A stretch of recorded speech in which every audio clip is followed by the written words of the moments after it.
Let's start in Indonesia. President Moon Jae-in has been working hard to boost the two countries' diplomatic and economic relationship. In an indication of efforts to elevate bilateral ties, the two sides inked a slew of business agreements potentially worth around $2 billion. Our chief Blue House correspondent Moon Connyoung, who is traveling with the president, files this report from Jakarta.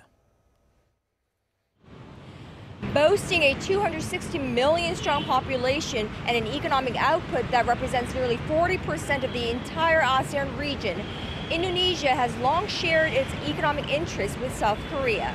And that cooperation is just about to get stronger and even beyond the realm of the markets. Indonesia pulled out all the stops for South Korean President Moon Jae-in, complete with honor guard, children waving national flags, marching band, and ceremonial cannon shots.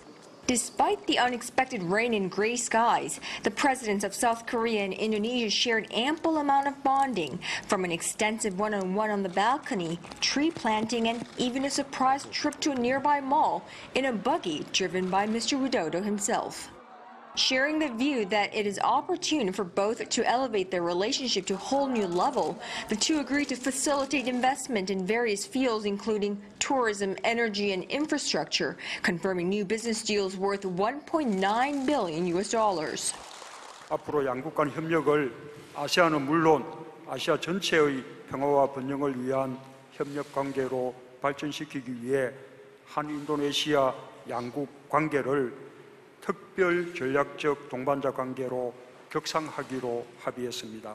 저는 조코이 대통령께 우리의 대아세안 관계 강화 정책이 잘 구현될 수 있도록 인도네시아가 적극 성원해 줄 것을 요청하였고, Among some 24 goals, boosting bilateral trade volume from a little over $10 billion today to $30 billion by 2022, and exploring new consultation mechanisms in the fields of foreign policy and defense.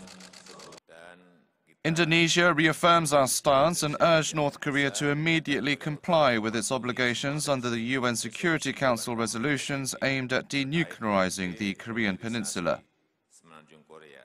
The Southeast Asian nation has traditionally had good relations with North Korea and is one of a few countries that maintains diplomatic ties with an embassy in Pyongyang. Having made his Southeast Asia debut here in Indonesia, President Moon Jae-in now moves on to Vietnam, the second leg of his three-nation tour, with his eyes fixed on this region as North Asian economic powerhouse looks to curb its reliance on traditional partners and rally support against North Korea. Moon Connyoung, Arirang News, Jakarta.